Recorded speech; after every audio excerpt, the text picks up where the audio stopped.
Hello together. In this video I want to show you how to silence unknown callers.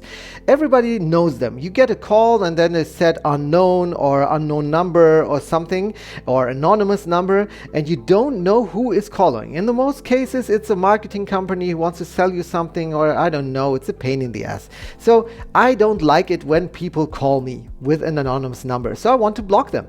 And you can block them pretty easily. How can you block them? You go to settings, and when you are in your settings, we go a little bit down until you are at the settings for the phone.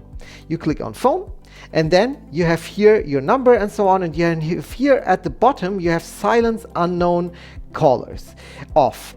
Calls from unknown numbers will be silenced if you turn this off, sent to voicemail and displayed on the recents list. Incoming calls will continue to ring from people in your contacts, recent outgoing calls and Siri suggestions. So now these people who I don't know won't be able to call me anymore. My phone won't ring, and I can be very cool and say, okay, I don't care. Okay, so they get silenced. If you want to turn this off again, then just press the button, and then unknown callers can reach you normally. Yes, I hope this video helped you a little bit. If yes, please give me a thumbs up, subscribe to my channel, and we'll see us the next time. Bye bye.